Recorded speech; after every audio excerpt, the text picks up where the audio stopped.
datang padamu. Kau beri kekuatan dan beri penghiburan. Saat seorang pun dapat ku andalkan. Kau yang memberi jalan, Kau yang menuntunku.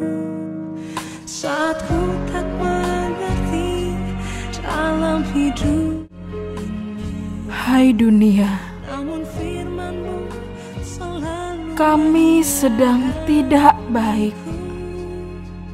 Engkau yang buatku kuat lewati semua. Kepada siapa Engkau bertolong kami harus bercerita? harapanku, Tuhan. Ku percaya janji-Mu dalam hidup. Untuk semua masalah yang datang bertubi-tubi bagai peluru yang memburu, pekerjaan, pertemanan, kehidupan sosial, ekspektasi keluarga, dan tekanan dari orang-orang sekitar. Pribadi ini yang dituntut untuk selalu sabar dan terlihat baik-baik saja, sehancur apapun keadaannya. Adakah dari Anda yang merasa lelah dengan keadaan? Atau apakah Anda merasa tak mampu lagi melakukan segala sesuatu karena rasanya begitu sulit untuk dijalani?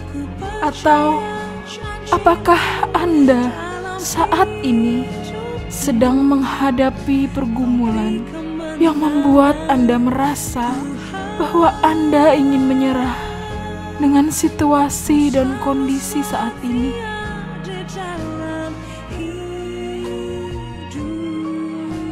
Bagaimana kalau kita bantu dengar dan menyuarakan isi pikiran dan isi hatimu? Kalau memang Anda siap untuk menyuarakan bersama kami, para konselor alam.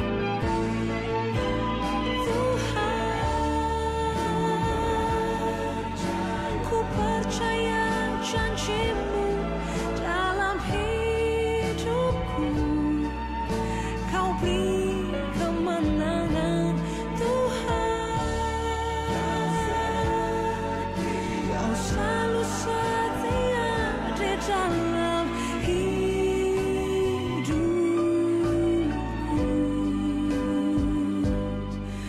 Kau berharga bagiku. Kaulah jaminanku dalam hidupku.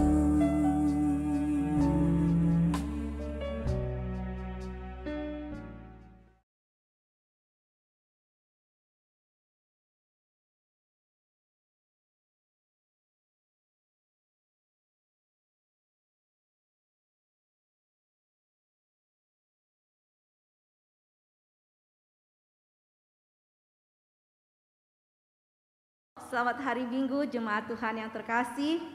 Halo anak-anak semua yang hari ini datang beribadah di tempat ini, di gereja maupun kita semua yang berada di rumah. Kita hari ini bersyukur kita boleh beribadah bersama dengan keluarga, dengan papa mama, dengan anak-anak semua. Marilah kita akan memulai ibadah kita. Mari kita mempersiapkan hati kita masuk dalam saat teduh.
Saya mengundang kita semua yang hadir di gereja untuk bangkit berdiri, maupun kita yang beribadah secara online di tempat masing-masing, juga turut bersama kita menghormati hadirat Allah. Kita berdiri, kita menyiapkan hati pikiran kita untuk datang kepadanya. Tanggalkan di hadapan Allah segala kekhawatiran kita, segala hal lain yang mungkin akan mengganggu konsentrasi kita bersama dengan seluruh anggota keluarga kita, baik saudara yang di rumah maupun di gereja, untuk dapat memfokuskan diri masuk ke dalam ibadahnya. Dengarkanlah panggilan ibadah yang terambil dari Mazmur 105 ayat pertama sampai ayatnya yang keempat. Bersyukurlah kepada Tuhan, serukanlah namanya, perkenalkanlah perbuatannya di antara bangsa-bangsa, bernyanyilah baginya, bermazmurlah baginya, percakapkanlah segala perbuatannya yang ajaib. Bermegahlah di dalam namanya yang kudus, biarlah bersuka hati orang-orang yang mencari Tuhan. Carilah Tuhan dan kekuatannya, carilah wajahnya selalu. Jemaat yang dikasihi Tuhan, ibadah kita pada hari ini kita mulai dengan satu pengakuan bahwa pertolongan kita adalah dalam nama Tuhan yang menjadikan langit dan bumi. Ibadah kita pada saat ini ditahbiskan dalam nama Allah Bapa, Putra, dan Roh Kudus. Kasih karunia, rahmat, dan damai sejahtera dari Allah Bapa kita dan Kristus Yesus Tuhan kita dan persekutuan Roh Kudus menyertai saudara. Amin. Kita tahu sekarang bahwa Tuhan turut bekerja di dalam segala sesuatu untuk mendatangkan kebaikan bagi kita semua. Kita bersyukur, marilah kita bersuka cita, kita memuji memuliakan nama Tuhan. Hari ini kita boleh bersama-sama beribadah kepada Tuhan bersama dengan keluarga kita terkasih, baik yang ada di dalam gedung gereja maupun ada di rumah. Biarlah segala kemuliaan disenaikan hanya bagi Tuhan. Bersyukurlah kepada Tuhan.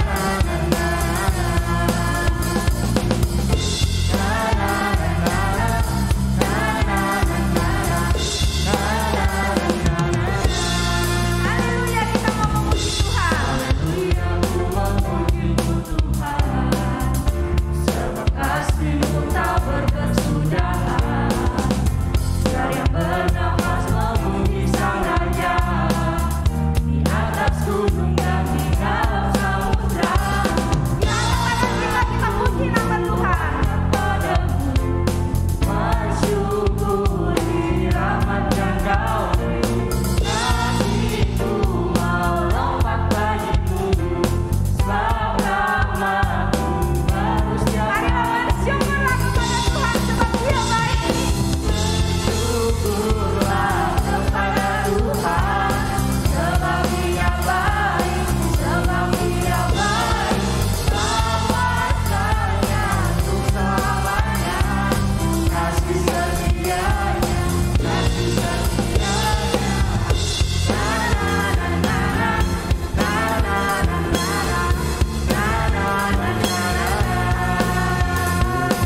dalam hidup kita.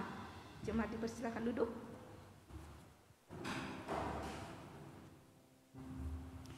Jemaat yang dikasihi Tuhan, kita telah mendengar panggilan-Nya. Dan saat ini kita berada di hadirat-Nya yang kudus, yang suci. Namun ketika kita melihat diri kita adalah orang yang berdosa. Orang yang tidak sepantasnya berada di hadirat-Nya yang kudus dan suci. Oleh karena itu dalam ibadah kita, marilah bersama kita datang kepada Tuhan, memohon Tuhan mengampuni dosa kita, menyucikan segala pelanggaran kita, karena hanya Dialah yang dapat menyucikan kita dari dosa dan pelanggaran kita. Hanya darah Kristus yang tertumpah di salib yang mampu menebus dosa kita. Saya mengundang kita di hadapan Allah yang Maha Tahu untuk mengaku dengan jujur segala dosa dan perbuatan kita, segala pikiran, segala niat yang jahat. Mohonlah pengampunan daripadanya. Mari kita berdoa.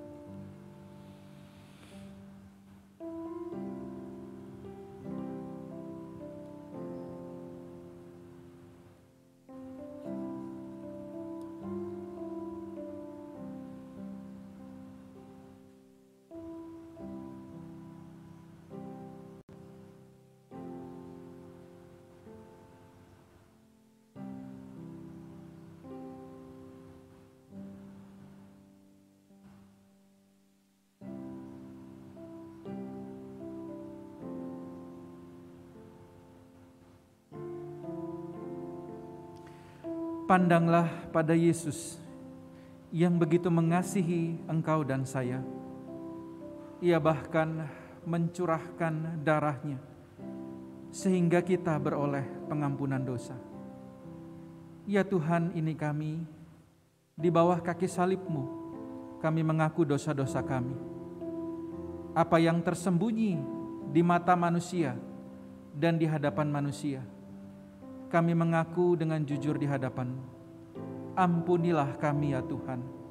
Ampunilah dosa-dosa kami ya Tuhan. Terlalu banyak kami berdosa. Terlalu banyak kami menyakiti hati Tuhan. Terlalu banyak kami tidak taat kepada Tuhan. Ya Tuhan, ini pengakuan dosa kami pribadi lepas pribadi di hadapan Tuhan yang kudus dan suci.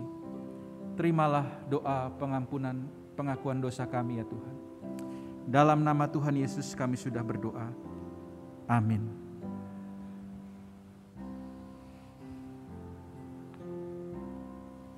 Dengarkanlah berita anugerah bagi kita semua umat-Nya. Dari Roma pasal 5 ayat 1 dan ayat 2. Sebab itu kita yang dibenarkan karena iman, kita hidup dalam damai sejahtera dengan Allah. Oleh karena Tuhan kita Yesus Kristus. Oleh Dia, Yesus Kristus, kita juga beroleh jalan masuk oleh iman kepada kasih karunia ini. Di dalam kasih karunia ini, kita berdiri dan kita bermegah dalam pengharapan akan menerima kemuliaan Allah. Berbahagialah kita semua yang sudah diampuni segala dosa dan pelanggaran kita. Baiklah, dengan bersama-sama kita akan kembali memperbaharui komitmen kita di hadapan Tuhan. Saya undang jemaat yang ada di sini maupun yang ada di rumah, kita bersama-sama berdiri. Kita akan bersama-sama memperbaharui komitmen kita dengan mengucapkan 10 hukum Allah. Jangan ada padamu Allah lain di hadapanku. Jangan membuat bagimu patung yang menyerupai apapun yang ada di langit di atas, atau yang ada di bumi di bawah, atau yang ada di dalam air di bawah bumi. Jangan sujud menyembah kepadanya atau beribadah kepadanya. Jangan menyebut nama Tuhan Allahmu dengan sembarangan, sebab Tuhan akan memandang bersalah orang yang menyebut namanya dengan sembarangan. Ingatlah dan kuduskanlah hari Sabat. Hormatilah ayahmu dan ibumu, supaya lanjut umurmu di tanah yang diberikan Tuhan Allahmu kepadamu. jangan membunuh, jangan berzina, jangan mencuri, jangan mengucapkan saksi dusta tentang sesamamu, jangan mengingini rumah sesamamu, jangan mengingini istrinya, atau hambanya laki-laki, atau hambanya perempuan, atau lembunya, atau keledainya, atau apapun yang dipunyai sesamamu. Amin. Jemaat dipersilakan duduk. Kita akan mempersiapkan hati kita. Kita akan membawa hati kita untuk boleh diisi oleh kebenaran firman Tuhan. Kita akan bersama-sama mendengarkan firman Tuhan, namun sebelumnya mari kita akan menyaksikan teatrikal. Kementerian Pendidikan dan Kebudayaan mengeluarkan kebijakan terkait tahun ajaran baru 2020-2021 di masa pandemi COVID-19 yang akan dimulai pada Juli 2020. Sekolah juga menginformasikan kepada setiap orang tua bahwa tugas akan diberikan pada setiap akhir kelas sebagai wujud review pelajaran yang telah dilakukan sepanjang hari itu. Sekolah secara daring juga dilakukan di SDN, tempat di mana Fania bersekolah. Guru-guru di sana menyampaikan setiap materi pelajaran melalui Zoom, sedangkan grup WhatsApp orang tua digunakan untuk mengirimkan tugas-tugas harian siswa, dan siswa diminta untuk melaporkan atau mengirimkan tugasnya melalui grup WA juga kepada gurunya.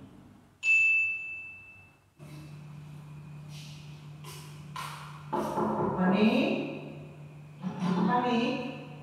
belum betul ya? Tuh, astaga, baju-bajunya diberesin ya, jangan berantakan gitu. Iya, sini mama mau kasih tahu nih. Mama ingat, besok itu ternyata kamu udah mulai sekolah online.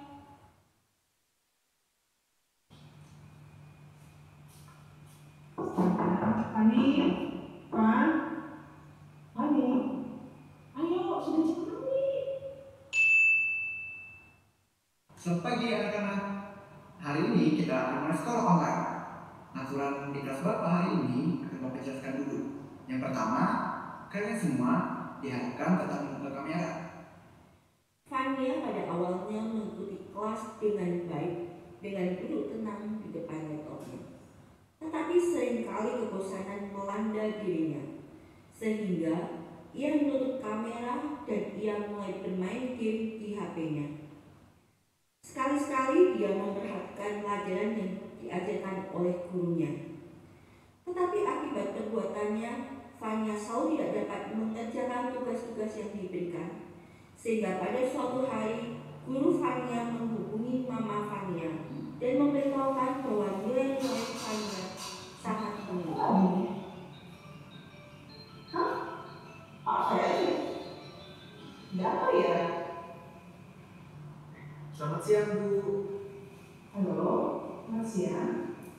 Saya wali kelas dari Fania. Boleh minta waktu sebentar, Bu?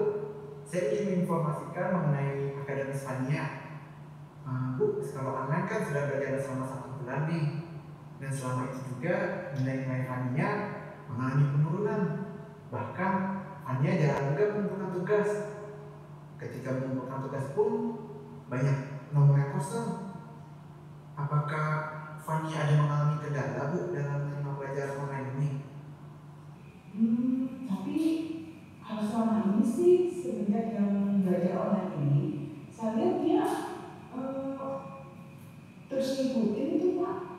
Dan kalau saya tanya apa tugasnya udah dikerjain, apa belum itu, dia tuh selalu bilang nanti tugasnya udah dikumpul, udah dikerjain. Nah, saya kan coba ngajarin dia sih Pak untuk lebih mandiri, jadi saya juga nggak terlalu yang gimana gitu sama Fani. Oh gitu ya Pak ya. Oh jadi nilai-nilainya menurun. Oh terus, banyak tugasnya nggak dikerjakan, yang kosong-kosong. Pak, apa ya? Udah selesai? Udah. Oh udah. Gimana, ada tugas nggak hari ini? Ada. Gimana hari ini, seru? Seru. Ini loh, apa namanya? Mama mau Supaya kita dapat melakukan tugas yang diberikan kepada kita, maka hal yang harus kita lakukan adalah kita terlebih dahulu harus memperhatikan perintah atau penjelasan yang diberikan. Itu kenapa kita harus fokus ketika kita ikut ibadah maupun sekolah minggu. Kita harus mengikuti ibadah atau sekolah minggu dari awal sampai akhir, sehingga kita tahu apa yang ingin disampaikan Tuhan melalui pengkhotbah, melalui ibadah itu, atau melalui lose yang ada di sekolah minggu. Keluaran 39 ayatnya yang ke-32 berbunyi, demikianlah diselesaikan segala pekerjaan melengkapi kemah suci, yakni kemah pertemuan itu. Orang Israel telah melakukannya tepat seperti yang diperintahkan Tuhan pada Musa. Demikianlah mereka melakukannya. Nah, dari sini kita tahu bahwa bangsa Israel dapat menyelesaikan kemah suci yang diperintahkan oleh Allah karena mereka memperhatikan perintah Allah yang disampaikan melalui Musa.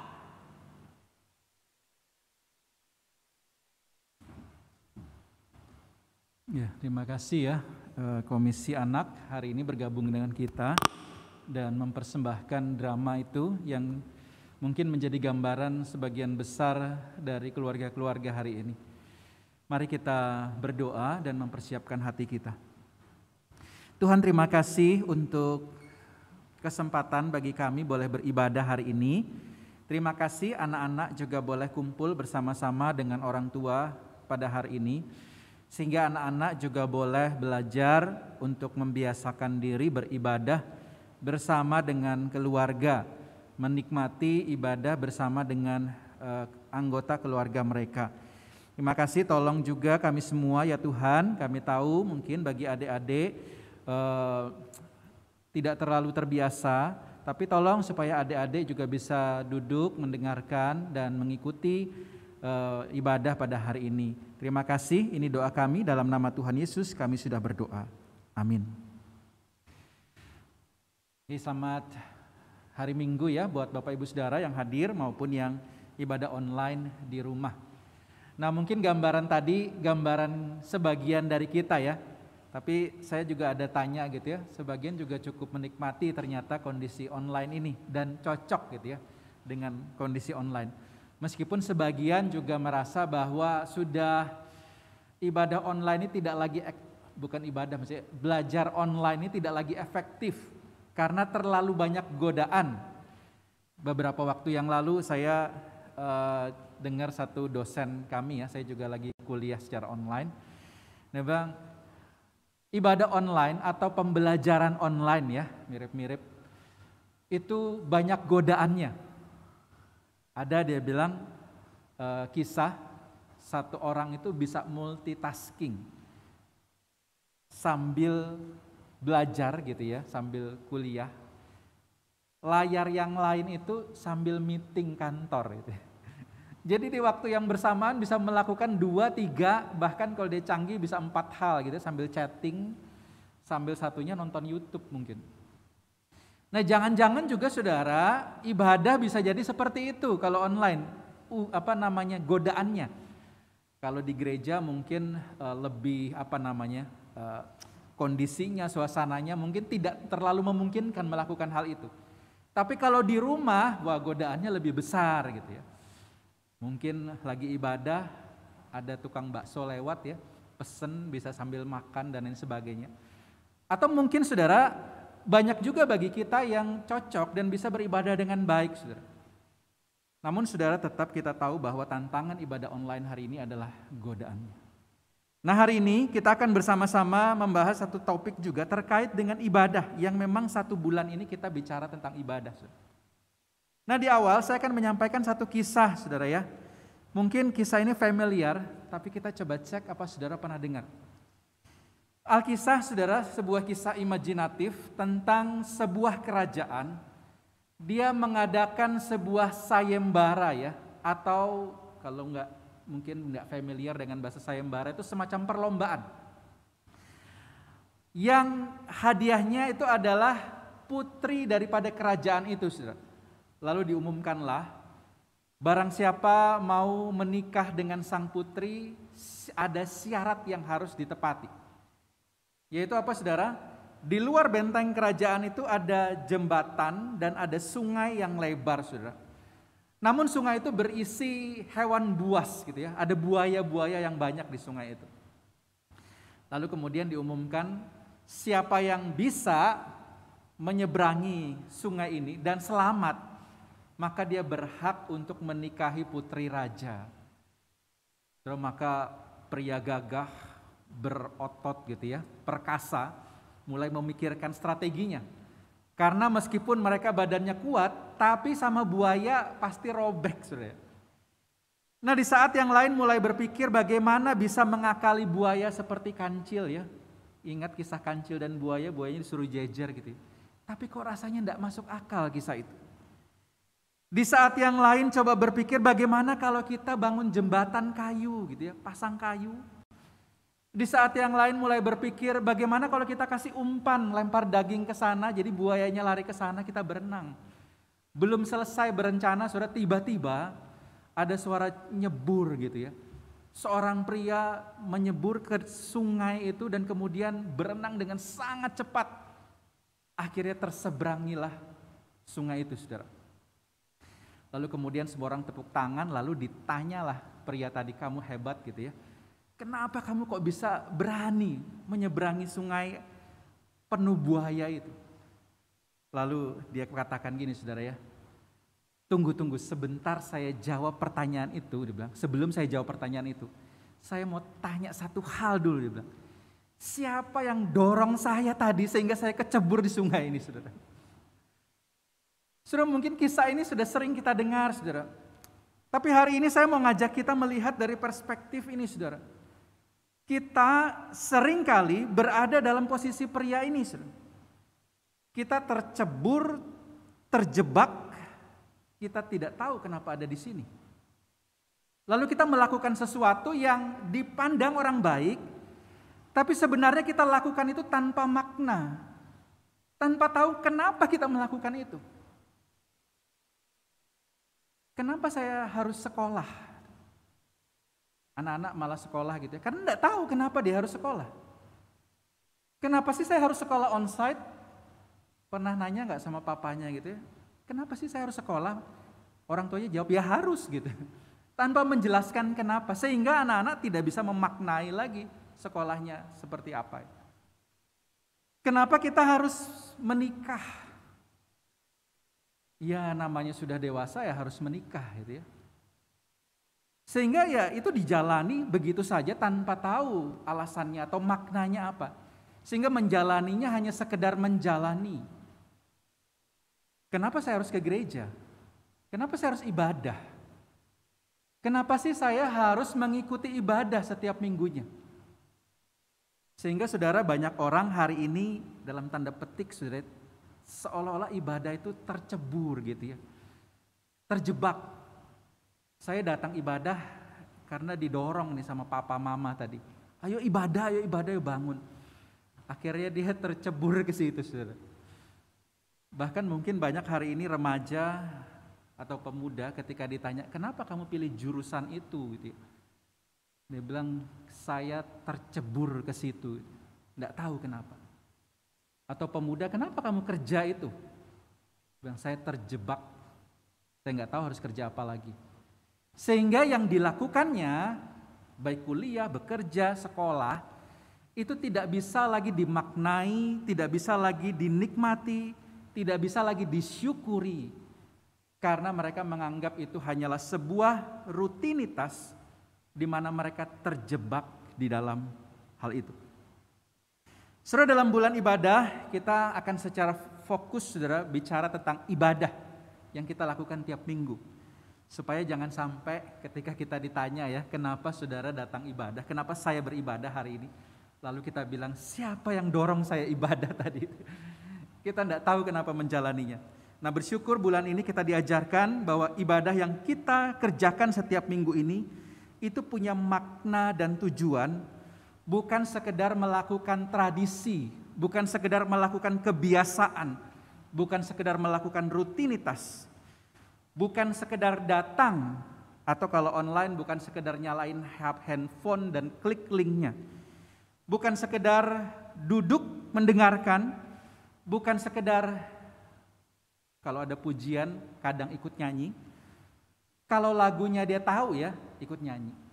Atau kadang sedikit goyang atau bertepuk tangan kalau dia rasa musiknya enak. Bukan sekedar mendengarkan khotbah. Ya, kalau bagus dan lucu dia bisa senang. Atau kalau misalnya dirasa tidak menarik, akan tidur. Atau dirasa membosankan, akan tidak lagi memperhatikan. Saudara, saya mengingatkan sekali lagi saudara ya, yang kita lakukan hari ini adalah beribadah. Kita bukan sedang menonton sebuah konser yang kalau misalnya permainannya, musiknya, penyanyinya nggak enak gitu ya, kita kemudian males lah saya ikut ibadah yang seperti itu. Saudara, kita bukan sedang nonton stand up komedi saudara, kalau pengkhotbahnya nggak lucu malas dengerin. Kita juga tidak sedang menonton talent show atau Indonesian Idol yang kita jurinya. Lalu kita mengangkat gitu ya, kalau saya sih yes gitu ya, atau kalau saya sih no gitu ya ibadah hari ini. Saudara, bersyukur bulan ini kita dibawa untuk memaknai semua itu dan dalam setiap ruang ibadah yang ada di gereja kita. Ya, mari kita lihat satu-satu atau mengingat dulu satu persatu sebelum kita masuk kepada ruang pengutusan atau pergi dan lakukan. Minggu pertama tentu kita ingat atau di dalam tata ibadah kita itu disebut sebagai ruang perjumpaan yang berisi panggilan Allah pada umatnya untuk ibadah, diikuti pengagungan kita kepada Allah yang memanggil kita beribadah. Saudara, itu di awal ibadah kita. Supaya saudara kita ini sadar bahwa kita ini dipanggil Allah untuk datang beribadah. Ibadah itu bukan mau kita saudara, tapi maunya Allah. Hari ini banyak orang berpikir seolah saya mau ibadah atau tidak itu terserah saya. Tidak saudara, hari ini kalau kita bisa ibadah itu karena Tuhan memanggil kita untuk datang kepadanya beribadah. Siapa sih kita ini saudara sehingga merasa layak, merasa pantas untuk datang ke hadirat Tuhan, menghadap Tuhan. Yang digambarkan di dalam Alkitab saudara sebagai Allah yang begitu agung. Siapakah kita saudara sehingga pantas menyebut nama Tuhan, nama Allah yang agung itu di dalam ibadah kita? Siapakah kita saudara yang sanggup berdiri di hadapan tahtanya yang kudus, yang digambarkan dalam kitab Wahyu bahkan malaikat itu menutupi kedua matanya dengan sayapnya karena tidak tahan melihat keagungan dan kemuliaan Allah. Saudara, kalau hari ini kita bisa hadir, itu karena kita dipanggil oleh Dia yang agung itu. Hari ini kalau kita bisa beribadah, saudara, bukan karena kita ini punya jabatan, bukan karena kita ini orang penting, saudara, bukan karena kita ini orang yang luar biasa, tetapi kita dipanggil Tuhan untuk bisa beribadah, menikmati Tuhan di dalam ibadah.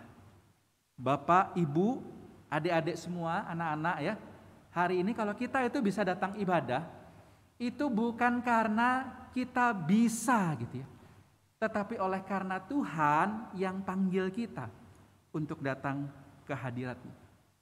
Nah, panggilan itu saudara yang membuat kita itu punya kerinduan saudara sampai bahkan berlari saudara kalau bisa ya, cepet-cepet jangan telat gitu. Karena kita mendengar panggilannya untuk datang. Kita yang sebenarnya tidak pantas, tidak layak, tapi dipanggil datang ke hadirat-Nya yang kudus. Bukankah ini yang membuat kita kemudian meninggalkan bantal yang empuk itu saudara ya, untuk bangun pagi-pagi atau kalau sore, ibadah sore gitu ya, untuk datang beribadah.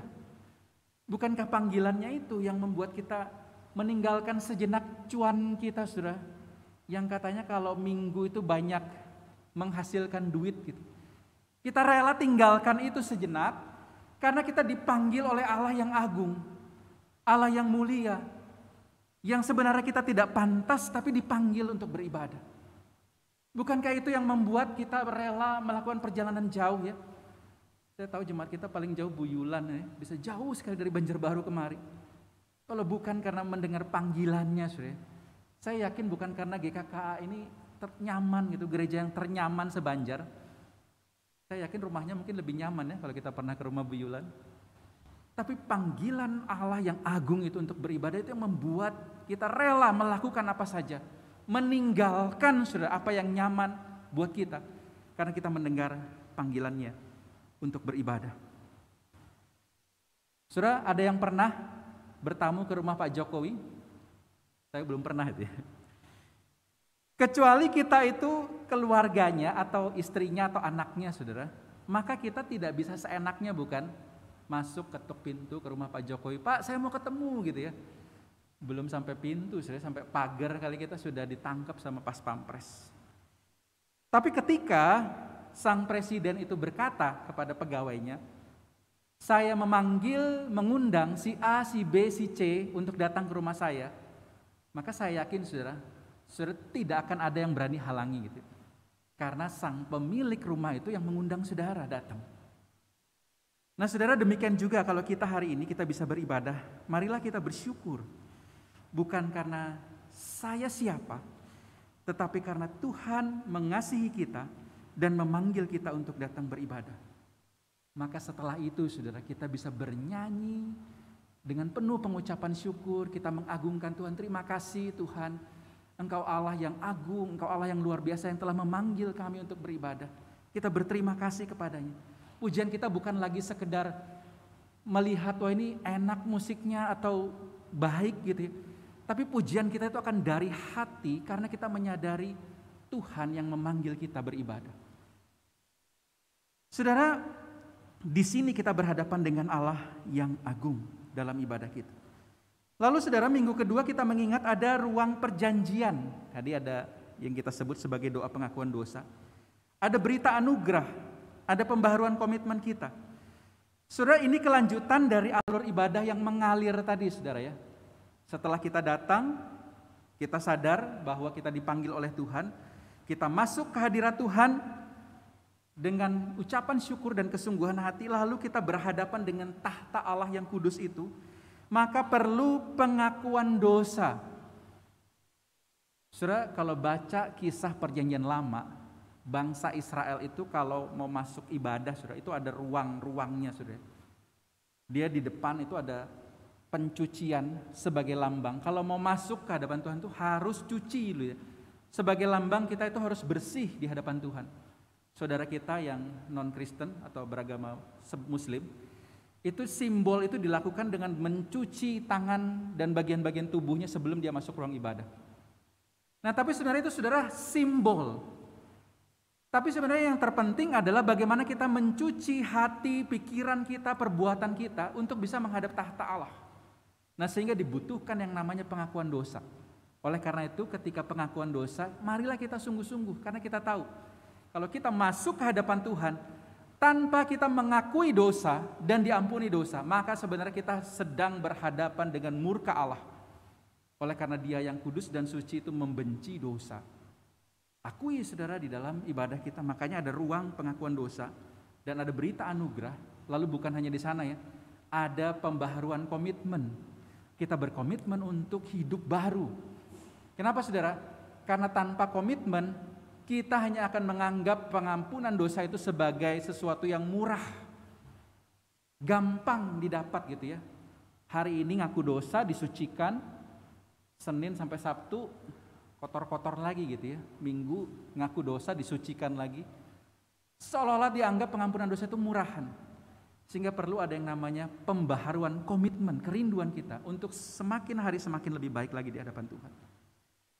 Lalu kita masuk ke dalam ruang yang ketiga, pemberitaan firman. Nah ini saudara, khotbah.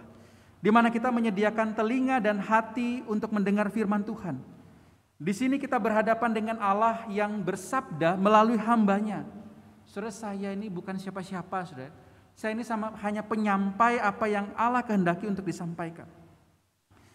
Nah saudara, lalu kemudian dilanjutkan dengan persekutuan di mana ada persembahan khusus, ada persembahan syukur. Di mana ketika kita memberikan persembahan syukur kepada Allah itu sebagai tanda bahwa kita bersyukur kepada Allah yang memelihara hidup kita. Di mana ada persembahan persepuluhan sebagai sebuah pengakuan bahwa seluruh harta yang saya miliki itu bersumber dari berkat Tuhan. Di mana ada persembahan khusus, diakonia, misi dan lain sebagainya, sebagai bukti bahwa kita mencintai, kita mengasihi Tuhan dan pekerjaan Tuhan. Dan minggu ini saudara, ruang kelima atau ruang terakhir dalam ibadah kita, ruang pengutusan yang berisi kalimat pengutusan, doksologi, dan doa berkat. Saya mengundang kita membuka beberapa bagian Alkitab, saudara, yang akan kita bahas mungkin di waktu yang ada, tidak terlalu lama, saudara.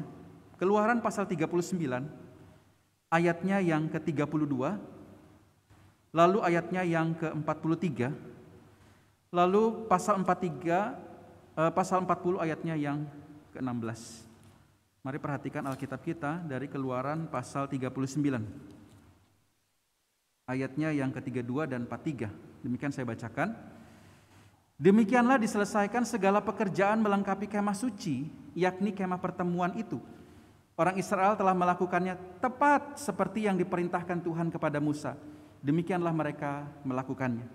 Lalu ayatnya yang ke-43 dari 42 ya. Tepat seperti yang diperintahkan Tuhan kepada Musa, demikianlah dilakukan orang Israel segala pekerjaan melengkapi itu. Dan Musa melihat segala pekerjaan itu dan sesungguhnya lah mereka telah melakukannya seperti yang diperintahkan Tuhan. Demikianlah mereka melakukannya, lalu Musa memberkati mereka. Lalu pasal 40 ayat 16 sebagai penutup kitab ini, saudara ya. Dan Musa melakukan semuanya itu tepat seperti yang diperintahkan Tuhan kepadanya. Demikianlah dilakukannya. Saudara, kitab Keluaran yang kita pakai sebagai gambaran ibadah kita, saudara, adalah kisah bangsa Israel sejak dipanggil keluar dari tanah Mesir sampai mereka dipersiapkan untuk menuju tanah Kanaan. Saudara, ini dipakai banyak para ahli ya untuk menjadi cermin kehidupan kita, bahkan cerminan dalam kehidupan kita beribadah. Ini adalah satu rangkaian kisah pemanggilan Israel yang dimulai dari mengeluarkan mereka dari tanah Mesir, keluar dari perbudakan, dan dikatakan di sana kalau saudara baca awal kitab Keluaran, saudara, untuk beribadah di padang gurun. Makanya disuruh bangun kemah suci yang bisa dipindah-pindah supaya mereka ketika dalam perjalanan menuju ke tanah Kanaan, mereka itu punya tempat ibadah. Kalau saudara baca ya, pembuatan kemah itu banyak disuruh pasang itu pegangan. Supaya apa, saudara? Gampang dipindah. Karena mereka akan terus berpindah-pindah sampai mereka akan sampai kepada tanah Kanaan. Lalu saudara, ini ada apa, saudara? Ini adalah gambaran cerminan panggilan kita hari ini. Kita dipanggil keluar dari perbudakan dosa, dipanggil untuk beribadah kepadanya, sambil menjalani kehidupan menuju tanah perjanjian, yaitu Yerusalem baru atau sorga. Lalu saudara, bangsa Israel diminta menguduskan diri sebelum menerima hukum Allah. Cerminan kita yang harus dikuduskan dan disucikan sebelum masuk hadiratnya.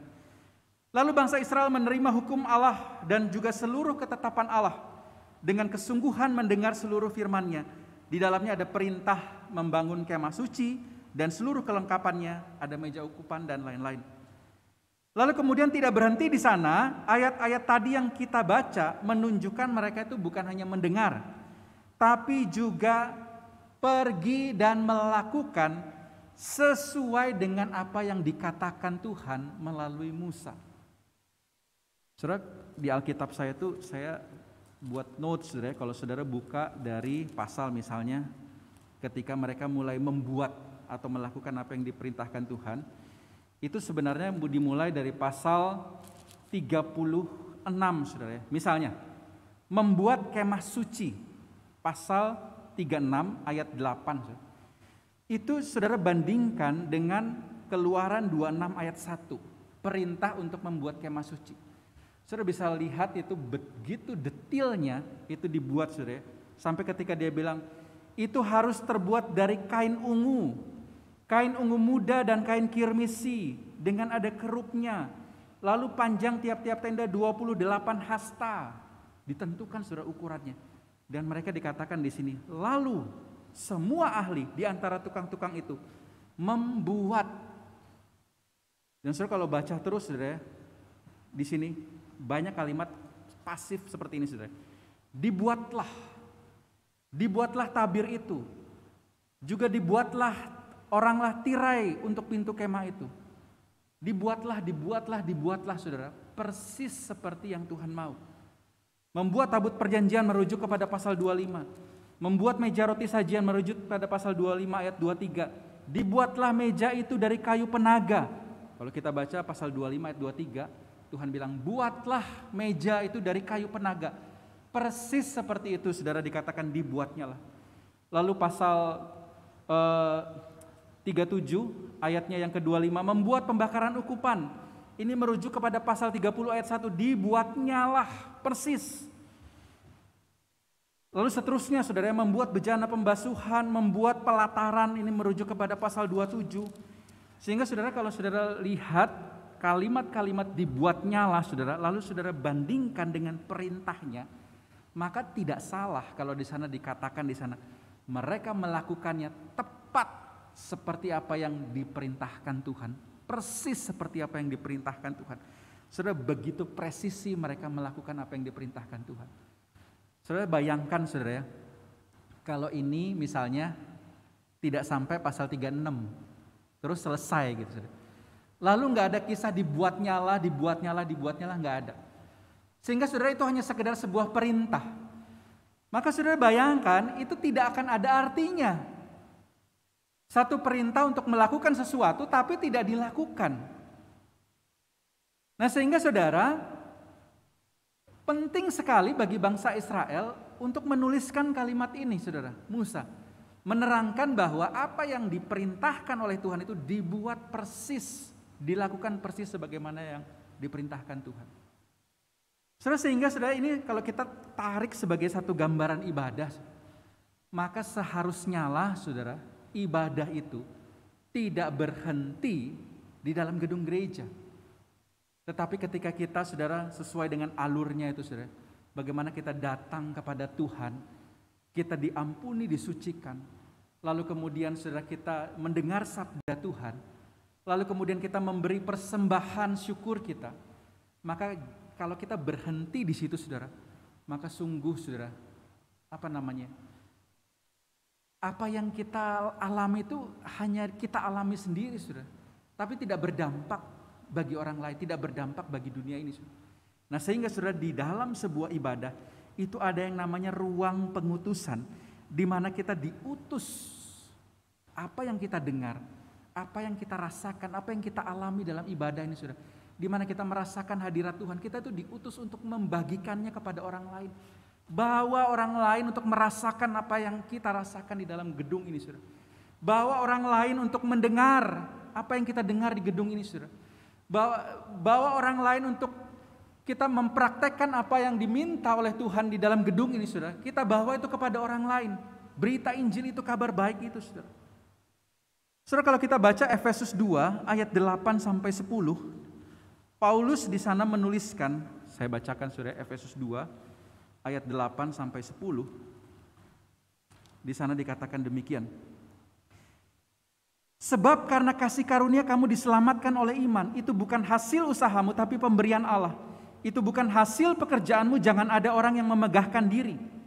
Karena kita ini buatan Allah, diciptakan dalam Kristus Yesus untuk melakukan pekerjaan baik yang dipersiapkan Allah sebelumnya. Ia mau supaya kita hidup di dalamnya.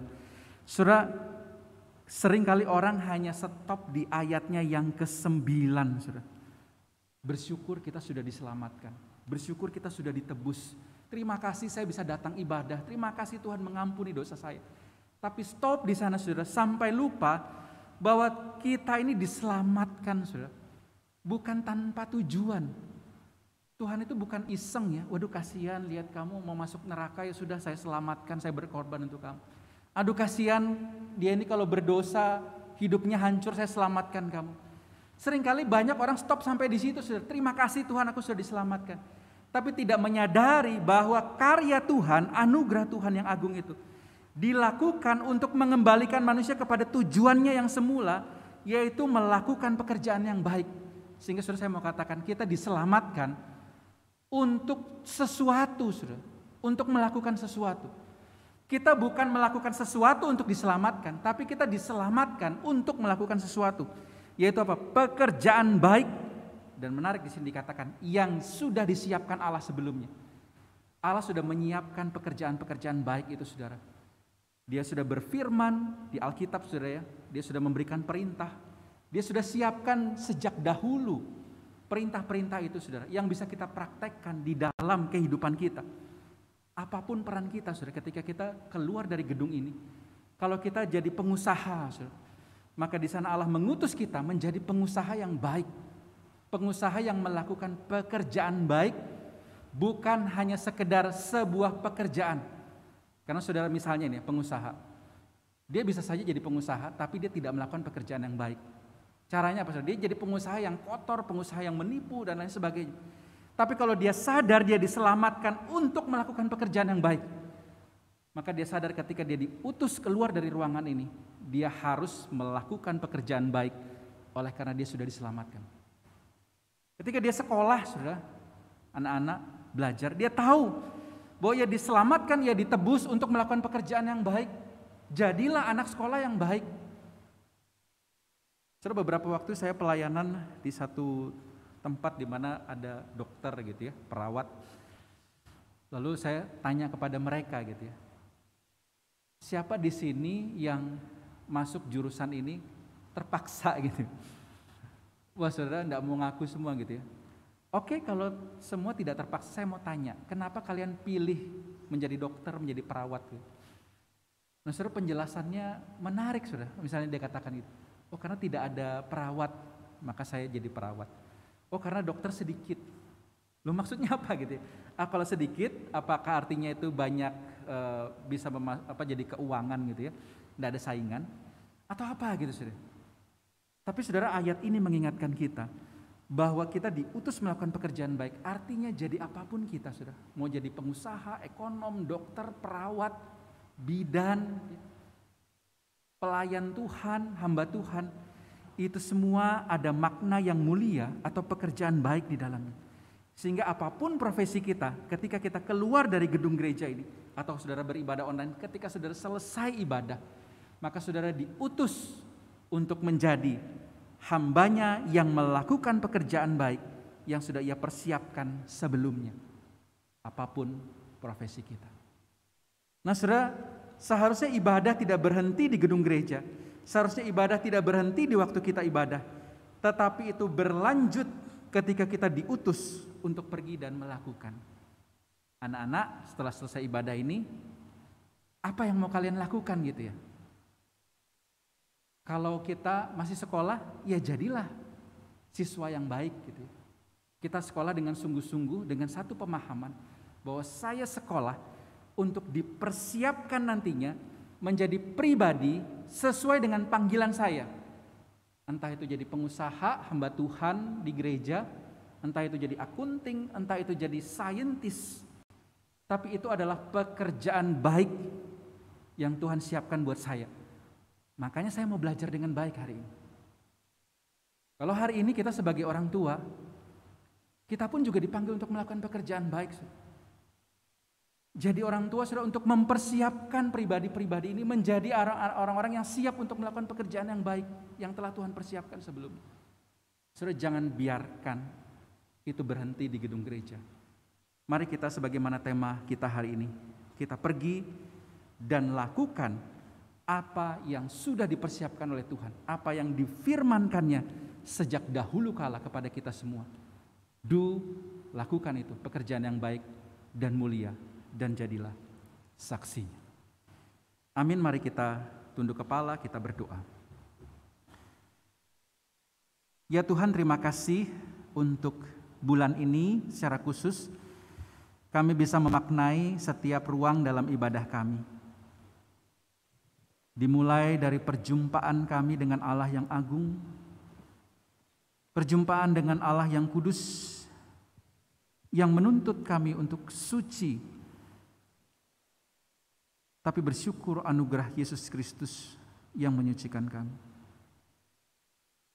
Kami bersyukur untuk bisa mendengar sabda-Mu, dan kami bersyukur bisa memberikan persembahan syukur, persembahan persepuluhan, persembahan khusus. Bahkan kami bersyukur kalau kami tidak hanya berhenti di gereja, tapi kami diutus ke tengah-tengah dunia untuk melakukan apa yang baik yang Tuhan sudah persiapkan bagi kami sejak dahulu kala.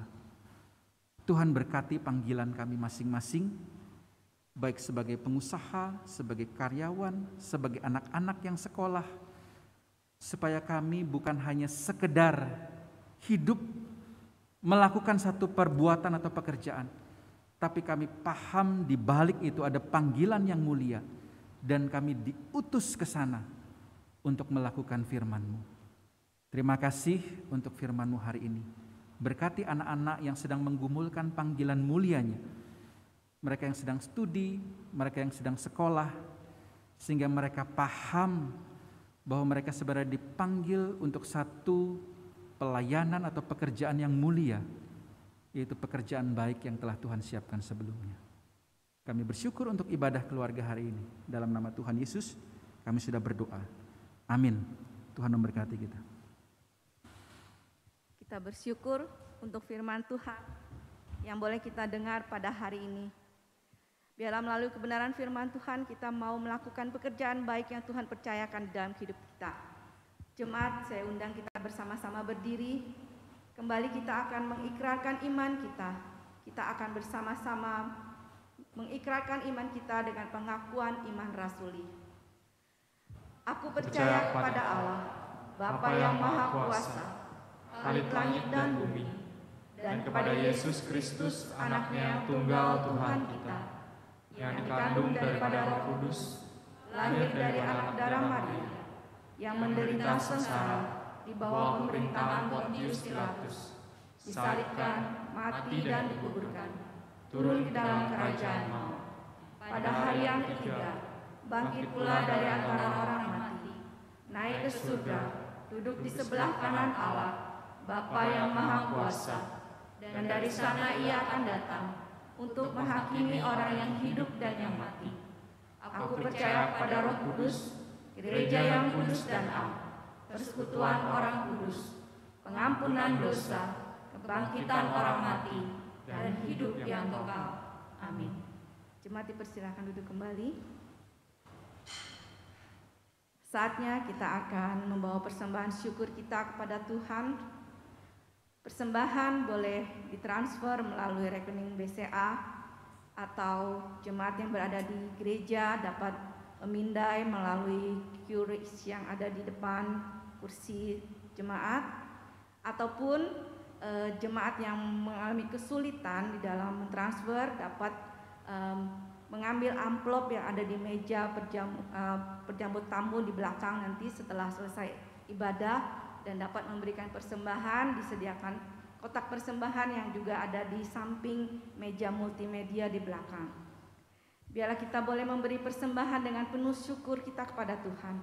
Firman Tuhan di dalam 1 Tawarik 29 ayat 9, bangsa itu bersukacita karena kerelaan mereka masing-masing, sebab dengan tulus hati mereka memberikan persembahan sukarela kepada Tuhan.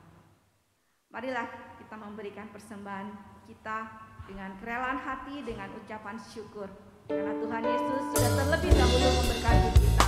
Jemaat, bersama-sama kita akan naikkan pujian. Begitu besar kasih Allah kepada kita. Jadi berkatilah kita anak cucunya di mana-mana. Tuhan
ini kita akan masuk dalam doa persembahan, dilanjutkan dengan doa syafaat. Kami bersyukur ya Tuhan karena kami beroleh kesempatan memberi persembahan, baik persembahan syukur kami sebagai ungkapan syukur kami atas pemeliharaan Tuhan. Karena kami sadar kalau bukan Tuhan yang pelihara hidup kami, sesungguhnya kami tidak mampu bertahan di dalam menghadapi hidup ini. Oleh karena itu terimalah persembahan syukur dari umat-Mu ini ya Tuhan. Terima kasih, bahkan kalau ada yang memberi juga persembahan baik persepuluhan maupun persembahan khusus. Biarlah kiranya Tuhan berkati semua persembahan-persembahan ini, sehingga boleh menjadi alat yang Tuhan pakai untuk boleh melayani, memuliakan nama Tuhan melalui pengurus gereja GKKA yang mengelolanya. Berkati umat-Mu ya Tuhan, dan pelihara kehidupan umat-Mu, karena kami percaya janji Tuhan. Kami juga mau berdoa syafaat hari ini bagi para orang tua.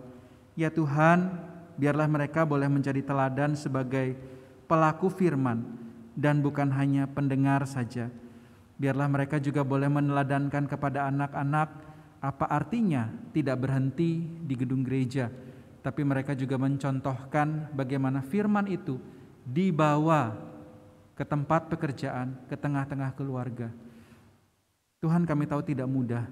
Oleh karena itu beri ya Tuhan orang tua keberanian, ketaatan dan kesetiaan untuk menjadi pelaku firman. Kami juga berdoa buat anak-anak, kiranya mereka juga boleh taat baik pada firman maupun kepada orang tua yang telah mengajarkan mereka kebenaran. Biarlah mereka boleh bertindak juga sebagaimana firman Tuhan katakan.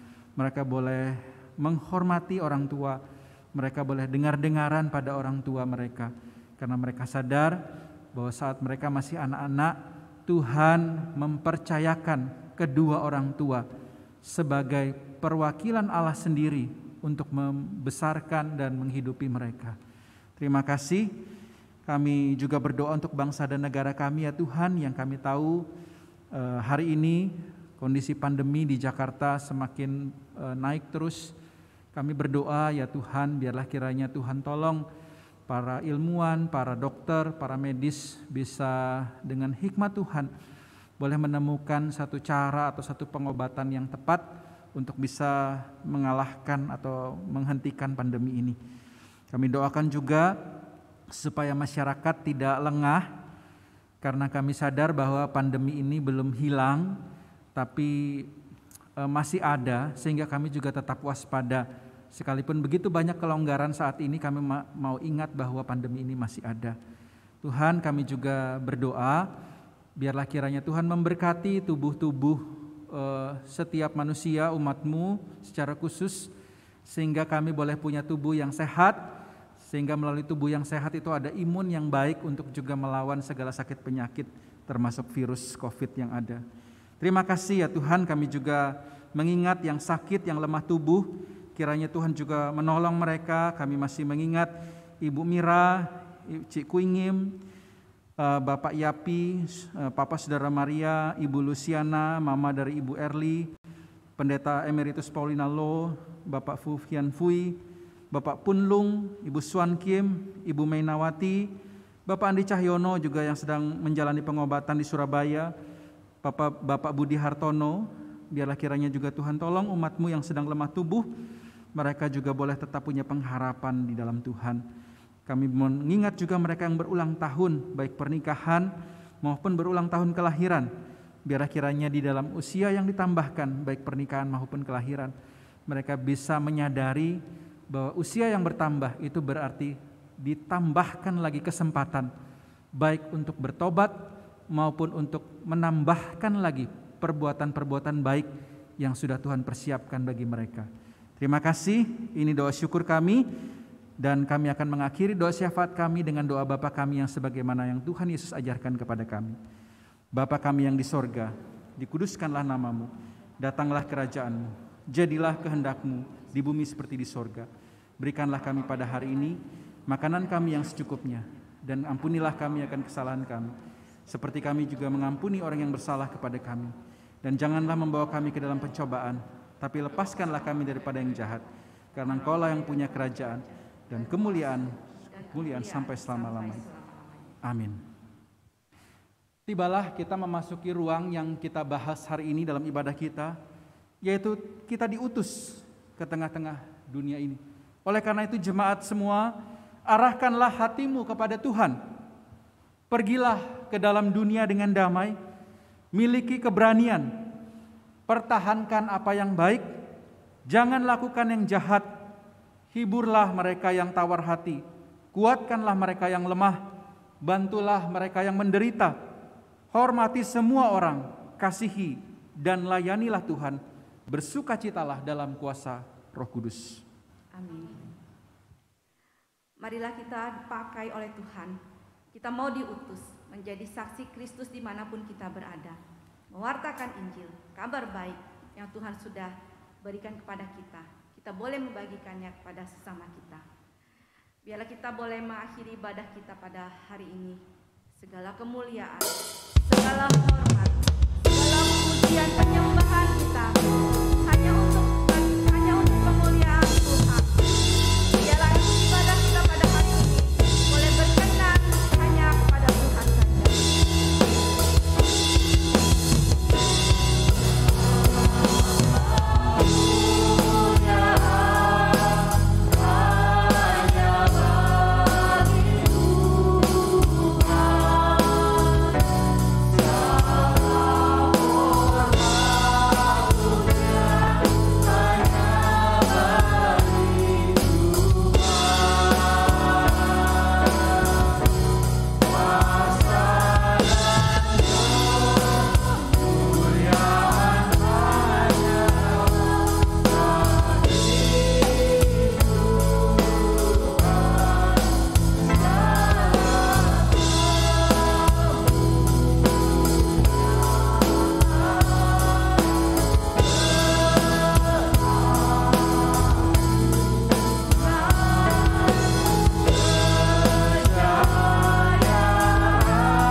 Segala kemuliaan bagi Tuhan. Jemaat yang dikasihi Tuhan, terimalah berkat-Nya. Tuhan memberkati kita dan melindungi kita. Tuhan menyinari kita dengan wajah-Nya dan memberi kita kasih karunia. Tuhan menghadapkan wajah-Nya kepada kita dan memberi kita damai sejahtera. Amin.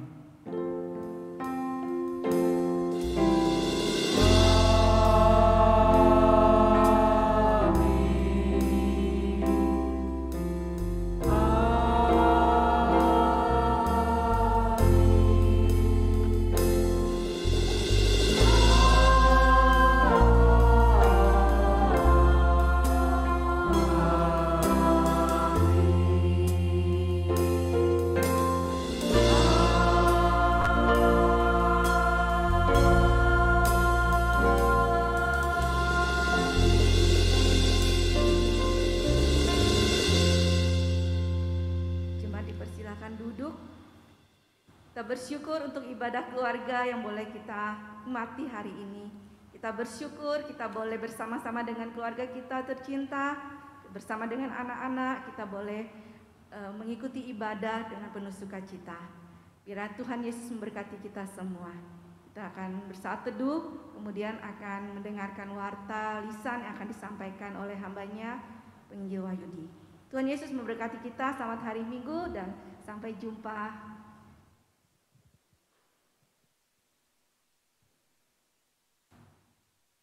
Ya, minta waktunya sejenak, baik saudara yang on-site, hadir di gereja maupun yang online ya.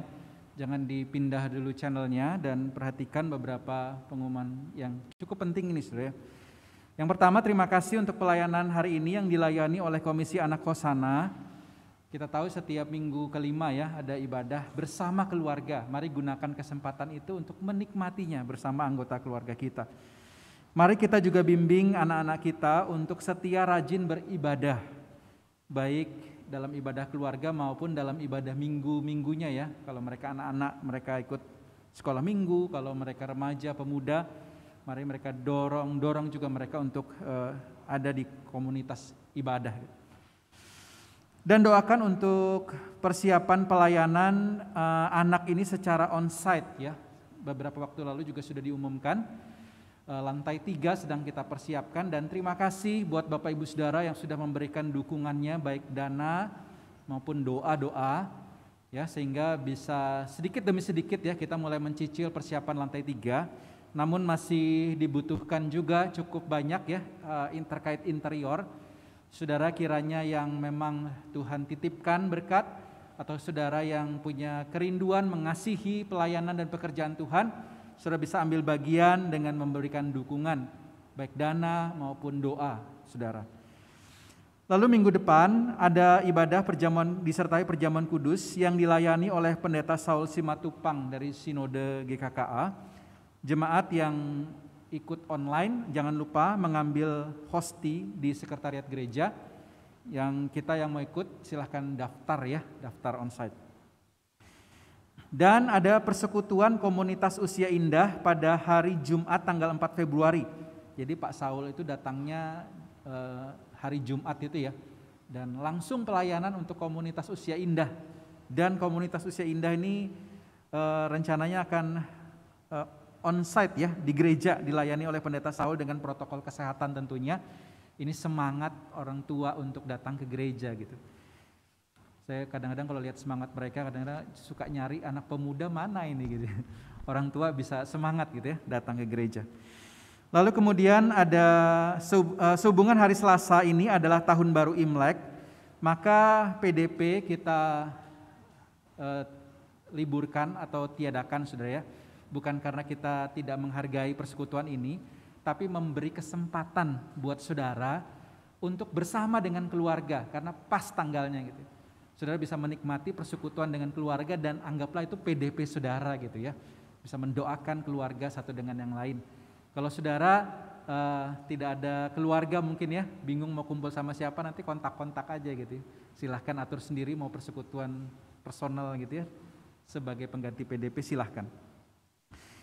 Lalu dari PGIW atau Persekutuan Gereja Indonesia Wilayah Kalsel menghimbau saudara dalam menyambut Imlek ini tetap menjaga protokol kesehatan ya saudara. Jadi tetap jangan lupa kalau misalnya ada janji di luar harus di luar gitu, harus di luar itu perhatikan prokes karena kita tahu kondisi ramai ya. Tapi kalau saudara mau makan di rumah itu lebih aman sebenarnya, lebih safe bagi saudara dan keluarga. Jadi tetap dihimbau untuk berhati-hati dan menjaga protokol kesehatan.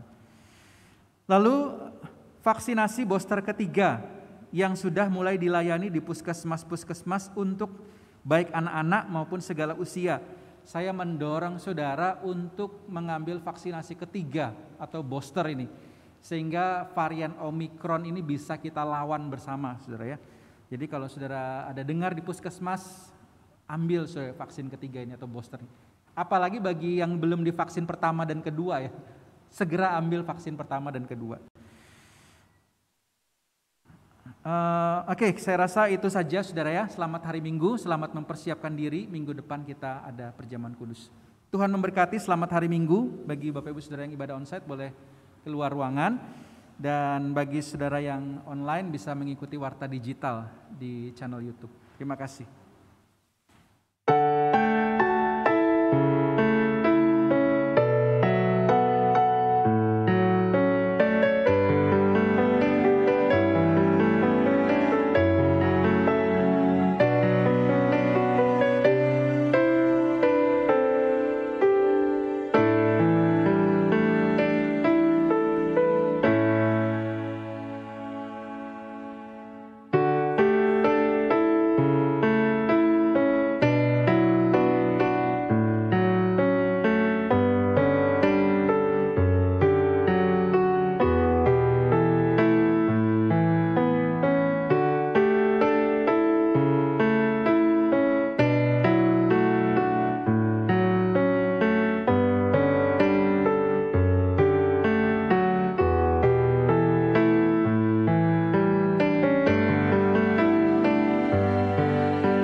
Saat ku hancur hati, ku datang padamu.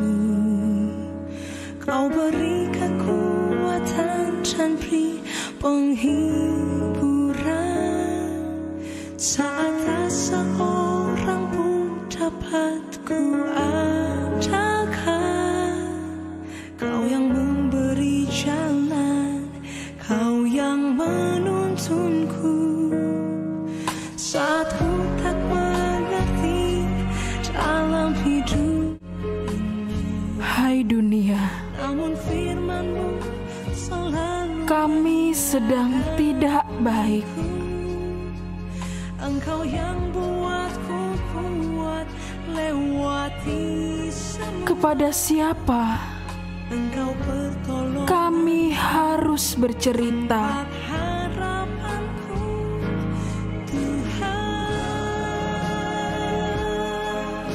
Ku percaya janji-Mu dalam hidup. Untuk semua masalah yang datang bertubi-tubi bagai peluru yang memburu,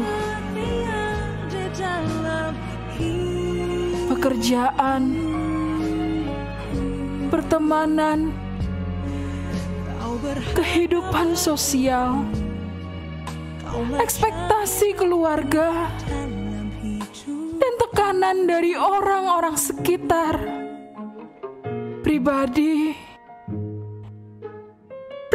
ini yang dituntut untuk selalu sabar dan terlihat baik-baik saja, sehancur apapun keadaannya. Adakah dari Anda yang merasa lelah dengan keadaan? Atau apakah Anda merasa tak mampu lagi melakukan segala sesuatu karena rasanya begitu sulit untuk dijalani? Atau apakah Anda saat ini sedang menghadapi pergumulan yang membuat Anda merasa bahwa Anda ingin menyerah dengan situasi dan kondisi saat ini?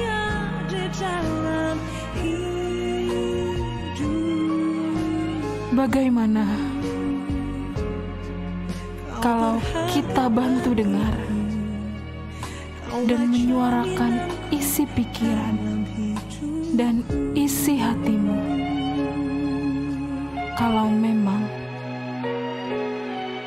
Anda siap untuk menyuarakan bersama kami, para konselor anak.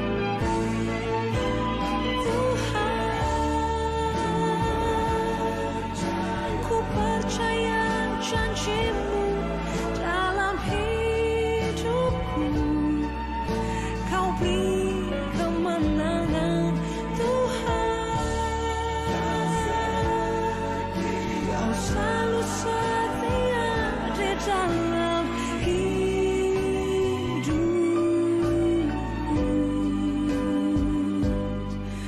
Kau berharga bagiku, Kaulah